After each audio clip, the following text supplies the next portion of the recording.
Olá, a graça e a paz de Jesus Cristo, nosso Senhor. Nós vamos continuar estudando a Palavra de Deus. Dessa vez, um panorama bíblico no Evangelho segundo Lucas. Eu quero te convidar então para ter a sua Bíblia em mãos e acompanhar esse estudo, para que nós possamos render as nossas mentes e corações à vontade do Senhor. Quero te convidar a uma oração, para que o Espírito Santo nos conduza durante esse período de estudo. Vamos orar? Santo Deus, amado Pai, em nome de Jesus Cristo, nós rogamos ao Senhor que o Senhor venha nos direcionar durante esse momento de estudo. Guarda-nos de todo e qualquer erro no entendimento e que os nossos corações e que as nossas mentes estejam cativas a fazer a Tua vontade. Em nome de Jesus Cristo nós oramos e agradecemos. Amém.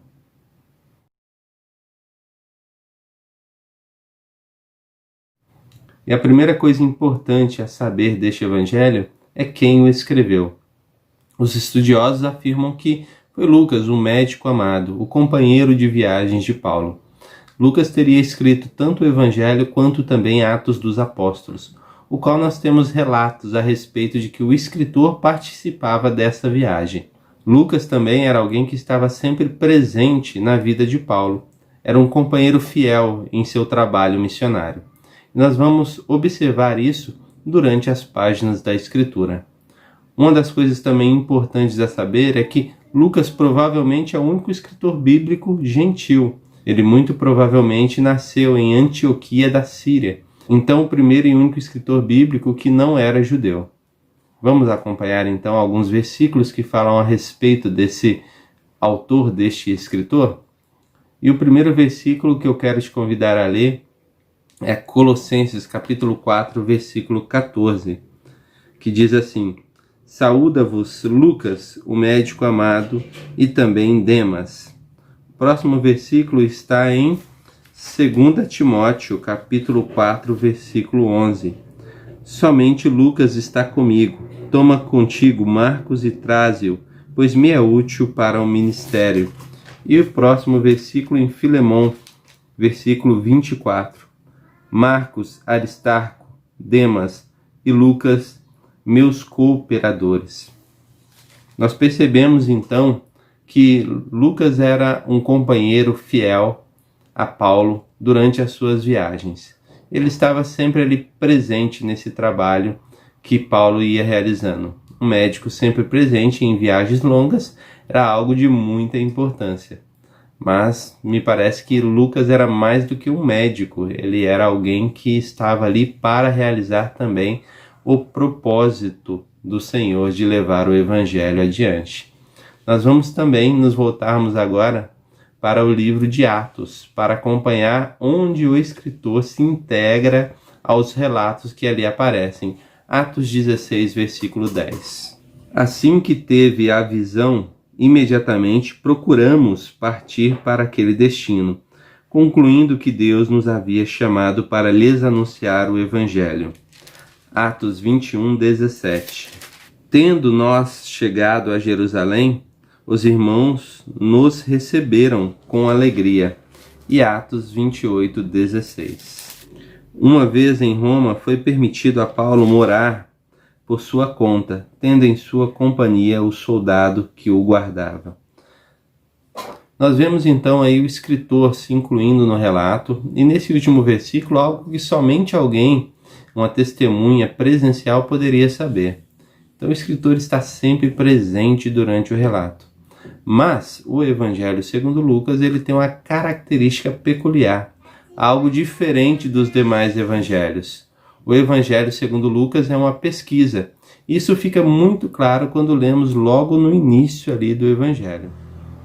Visto que muitos houve que empreenderam uma narração coordenada dos fatos que entre nós se realizaram, conforme nos transmitiram os que desde o princípio foram deles testemunhas oculares e ministros da palavra, igualmente a mim me pareceu bem, depois de acurada investigação de tudo desde sua origem, dar-te por escrito, excelentíssimo Teófilo, uma exposição em ordem, para que tenhas plena certeza das verdades em que foste instruído.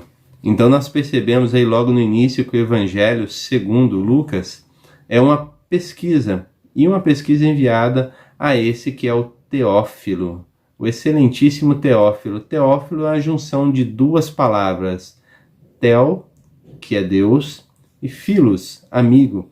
Então Teófilo, amigo de Deus, um evangelho certamente enviado a um amigo, mas também direcionado a todos os gentios devido à sua característica. Então é um evangelho universal. Outra coisa importante que precisamos entender nesse evangelho é a sua data de escrita, provavelmente antes da morte do apóstolo Paulo, aí por volta de 59, 60. Se aceitarmos que Lucas foi quem escreveu tanto o Evangelho segundo Lucas quanto Atos dos Apóstolos, nós podemos colocar aí entre o período de 59 e 60, porque é o período que Paulo estava preso em Roma, e como também um período após aí os acontecimentos, porque os pesquisadores afirmam que Lucas certamente usou em sua pesquisa do Evangelho de Marcos, que foi escrito provavelmente aí pouco antes desse período. Então, uma data provável aí entre 59 e 60. O tema é Jesus, o Salvador do mundo. Então, nós vemos durante a leitura deste livro que o livro quer afirmar um Jesus que é universal, um Jesus que deseja salvar a todos. Nós percebemos logo de cara em sua genealogia que algo está diferente.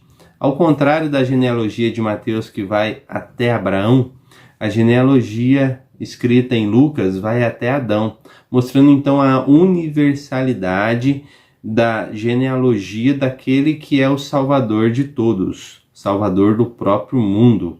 Então nós percebemos aí também que a diferença nos relatos em Lucas sempre direcionando para uma salvação que alcança a tudo e a todos. Um exemplo disso está no capítulo 4, versículo 25 a 27. Acompanhe a leitura. Na verdade vos digo que muitas viúvas havia em Israel no tempo de Elias, quando o céu se fechou por 3 anos e 6 meses, reinando grande fome em toda a terra. E a nenhuma delas foi Elias enviado, senão a uma viúva em Sarepta de Sidom. Havia também muitos leprosos em Israel nos dias do profeta Eliseu. A nenhum deles foi purificado, senão Naamã, o sírio. Então é perceptível essa diferenciação em afirmar que Deus se importa também com aqueles que não são judeus. Então, de um Deus aí universal, um Deus de toda a terra, e não somente o Deus de uma nação. Palavras-chave. Segue então aqui algumas palavras que são bastante repetidas durante a leitura desse evangelho e que devem nos chamar a atenção. Porque afinal, quando um escritor quer enfatizar algo, o recurso que ele tem, um dos recursos que ele tem, é repetir aquilo que ele quer dar ênfase. Então aqui vai algumas palavras que você pode prestar bastante atenção durante a sua leitura.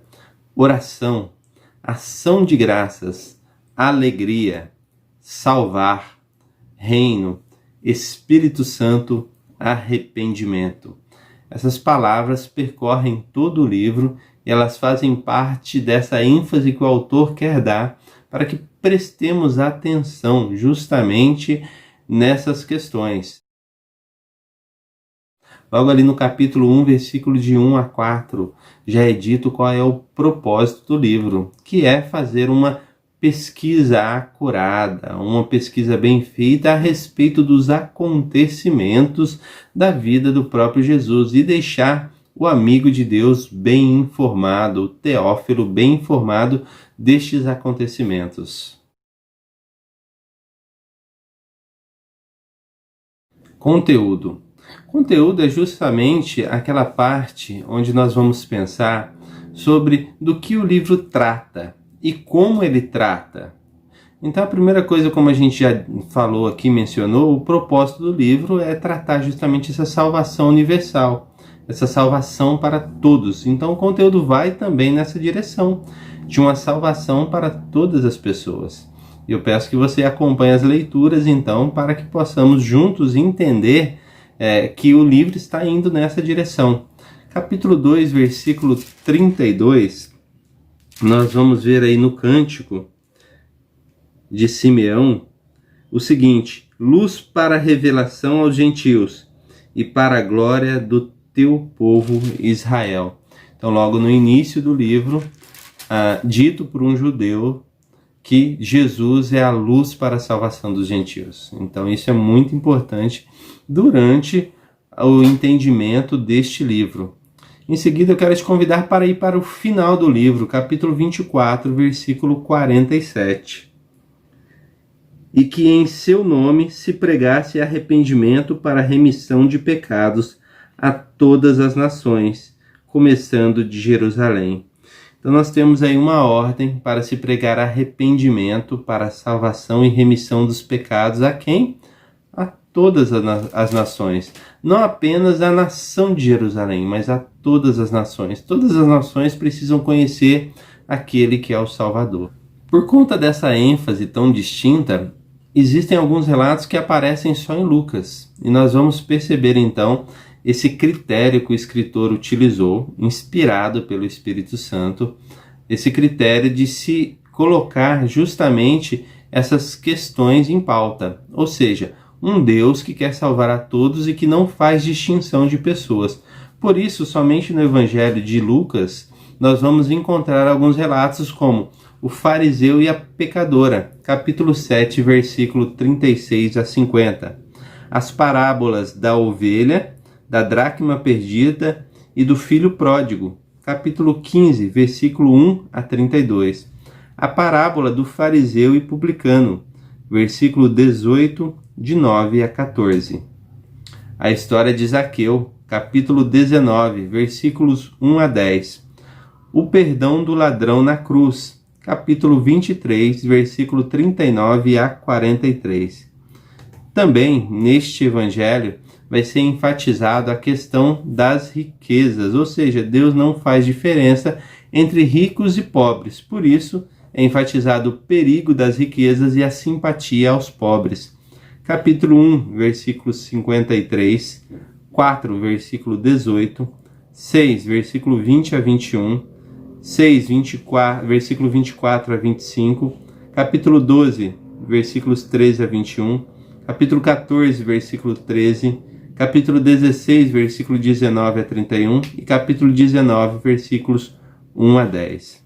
Então nós percebemos aí durante essas leituras essa questão muito forte que Lucas vem tratar e chamar a atenção, de que Deus não faz nenhum tipo de distinção entre pecadores e religiosos, não faz distinção entre ricos e pobres, e não faz distinção entre nacionalidades, ou seja, é um Deus que quer salvar a todos, independente da sua condição social, independente de como a sociedade o vê. É claro que fica muito distinto aí essa questão de que o dinheiro é um perigo eminente, porque o dinheiro tem o potencial de se tornar senhor da vida de alguém. Por isso, o amor ao dinheiro é tratado como uma questão muito séria nas Escrituras, porque tem pessoas que amam o dinheiro a tal ponto de ignorarem a existência de Deus. Inclusive, hoje, há muita perversão do Evangelho, porque alguns ditos pastores, alguns que se chamam pastores, alguns que se autodenominam pastores, por amar muito o dinheiro, envergonham o Evangelho com a sua ganância, com a sua cobiça. E, portanto, buscando obter mais dinheiro, usam de todos os recursos, se esquecendo da importância e da seriedade da palavra de Deus. Não se deixe ser enganado por nenhum tipo de lobo devorador, que está de olho apenas no seu dinheiro e não está de olho na sua vida com Deus. Preste atenção nos detalhes, preste atenção nos acontecimentos. É importante falar sobre isso quando nós tratamos de um evangelho que vem ressaltar de forma tão séria essa questão. É importante também ressaltar que Deus não faz nenhum tipo de distinção no que diz respeito a pecadores e religiosos. Ninguém é melhor porque vai à missa, ninguém é melhor porque vai ao culto, ninguém é melhor ou deve ser tratado com mais dignidade porque participa de determinada festa religiosa. Todos nós somos seres humanos, pecadores, e por isso carecemos da glória e da graça de Deus. Justamente porque todos nós estamos enquadrados no mesmo item, quando a Bíblia diz que todos pecaram. E nós, religiosos e pecadores, pecamos. E por isso todos nós precisamos nos voltar para Jesus Cristo, correr atrás de Jesus, conhecer Jesus e fazer a vontade de Jesus para as nossas vidas.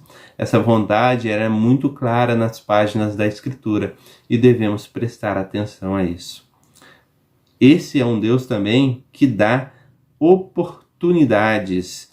Não é o Deus que simplesmente trata com zelo e amor aqueles que são seus filhos e trata com ódio aqueles que estão distantes da sua vontade. A parábola do filho pródigo vem deixar claro que Jesus é alguém que está no meio, convive com os pecadores. Ele não faz distinção de pessoas. Então precisamos prestar atenção justamente nesse Deus que quer salvar a todos durante as páginas deste Evangelho. O conteúdo também se destaca no que diz respeito à oração. E quando nós olhamos para esse texto, nós vamos perceber que Jesus recebe um grande enfoque. Jesus está sempre orando. E lá vai os capítulos e versículos para que você possa então estudar aí na sua casa. E aí você aperta o pause e continua lendo cada um desses capítulos e versículos focado nesse entendimento. Capítulo 3, versículo 21. Capítulo 5, versículo 16, capítulo 6, versículo 12, capítulo 9, versículo 18 e versículo 29, capítulo 11, versículo 1 e versículo 23, 34 e 46. Esses versículos enfatizam a vida de oração de Jesus e o destaque, então, é que Jesus está sempre em oração, sempre na companhia do Pai, para que se fortaleça em oração e continue a realizar as suas grandes obras. Ainda no que diz respeito à oração, somente em Lucas vamos ter algumas parábolas e alguns exemplos sobre oração. A parábola do amigo importuno, capítulo 11, versículos 5 a 10, do juiz iníquo, capítulo 18, versículo 1 a 8, do fariseu e do publicano, capítulo 18, versículo 9 a 14. Então nós vemos aí também alguns detalhes, Jesus ensinando como se deve orar. Então precisamos prestar atenção nestes textos. Mas, mesmo assim, é um conteúdo cheio de ações de graça, cheio de alegria. E aí nós vamos ver alguns versículos que tratam justamente dessa alegria, dessas ações de graça. Capítulo 1, versículo 28. Versículo 46 a 56, versículo 68 a 79, todos do capítulo 1. Capítulo 2, versículo 14, 20, 29 a 32. Capítulo 5, versículo 25 a 26. Capítulo 7, versículo 16. Capítulo 13, versículo 13. Capítulo 17, versículo 15. Capítulo 18, versículo 43. Então nós percebemos aí essa alegria sempre presente durante as páginas deste Evangelho, onde nós devemos nos voltar para uma vida de alegria, festividade, se alegrar com o Senhor. Temos visto tantas pessoas que fazem festas por tantos motivos, mas sempre se esquecem de convidar a Deus para as suas festas. Uma oração, um cântico, uma dedicação daquele momento a Deus. Isso tem sido deixado de lado e precisamos retomar isso. Não é careta realizar uma oração num dia de alegria. Não é careta realizar uma oração em agradecimento ao Senhor. Isso é simplesmente dizer: obrigado, Senhor, porque a providência do Senhor tem chegado até nós. Obrigado porque o Senhor tem se feito presente em nosso viver. E por fim eu quero ler então este texto com você em Lucas capítulo 24, versículo 32, que diz assim: E disseram um ao outro: porventura não nos ardia o coração quando ele, pelo caminho, nos falava, quando nos expunha as Escrituras? Então, a primeira coisa que eu quero dizer quando eu leio esse texto é justamente sobre esse vídeo que estou fazendo. Ele é um pouco diferente. Quem tem acompanhado os vídeos, normalmente eu ponho os capítulos, os versículos e a gente vai aqui lendo juntos. Dessa vez não. Eu simplesmente estou colocando onde está. Qual que é o meu desejo? Que você aperte o pause desse vídeo, pegue a sua Bíblia em mãos e faça a leitura. Porque a exposição das Escrituras vai fazer arder o seu coração e você entender a vontade de Deus para a sua vida. Não há como se conhecer um marido, uma esposa, se você não tiver contato com ele ou com ela. Não há como se conhecer um amigo, se você não tiver contato com ele. Não há como você conhecer a palavra de Deus se você não tiver contato com ela. A vontade de Deus está escrita, está exposta nas Escrituras. Então, se você quer conhecer realmente a vontade de Deus para a sua vida, você precisa ter contato com a Bíblia.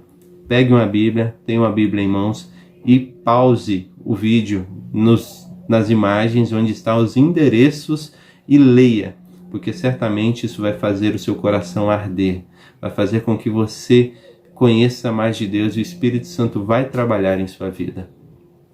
Um outro texto que eu quero ler, Lucas 24, 44 a 49. A seguir, Jesus lhes disse: são estas as palavras que eu vos falei. Estando ainda convosco, importava se cumprisse todo o que de mim está escrito na lei de Moisés, nos profetas e nos salmos. Então lhes abriu o entendimento para compreenderem as Escrituras, e lhes disse: assim está escrito que o Cristo havia de padecer e ressuscitar dentre os mortos no terceiro dia, e que em seu nome se pregasse arrependimento para remissão de pecados a todas as nações, começando de Jerusalém. Vós sois testemunhas dessas coisas. Eis que envio sobre vós a promessa de meu Pai. Permanecei, pois, na cidade, até que do alto sejais revestidos de poder. É necessário que o Evangelho seja pregado a todas as nações, mas é necessário que seja pregado o Evangelho como está nas Escrituras. A necessidade de arrependimento para perdão dos pecados. A necessidade de nos entregarmos ao Senhor por completo. É necessário também que com as nossas vidas transformadas, com o nosso coração ardendo por conhecer mais do Senhor, levemos o Evangelho a todo aquele, porque nós já fomos revestidos com o poder de Deus. O Espírito Santo tem nos revestido.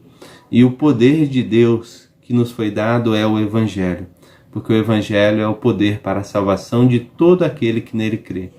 Portanto, eu e você temos muitos assuntos a tratar sobre as Escrituras. Podemos falar sobre diversas coisas, doenças da mente, acontecimentos no cotidiano, na nossa vida contemporânea, sobre doenças que estão acontecendo aí, catástrofes. Porém, nós não fomos chamados a isso. Nós fomos chamados a pregar o Evangelho, a pregar a necessidade de arrependimento, a pregar que há salvação em Jesus. Porque somente quando alguém se entrega a Jesus, numa atitude de arrependimento de seus pecados, ela tem a salvação. Nós fomos vocacionados, todo aquele que teve um encontro com Jesus Cristo foi vocacionado a fazer o coração das pessoas arderem ao conhecerem as Escrituras, ao conhecerem Jesus Cristo. Precisamos nos voltar para isso. Há muitas perguntas na sociedade, mas nem todas as perguntas são perguntas a respeito do Salvador. Nem todas as perguntas são perguntas a respeito de Deus. São apenas meras curiosidades que não vão levar a pessoa a lugar algum. Portanto, precisamos ter o foco bem claro em nossas mentes. Falar mais a respeito de Jesus Cristo. Falar mais a respeito da salvação que há em Jesus. Falar mais a respeito da necessidade de arrependimento e de uma entrega total ao nosso Senhor e Salvador. Precisamos nos lembrar porque estamos aqui nessa terra. Estamos em missão e a missão não pode parar.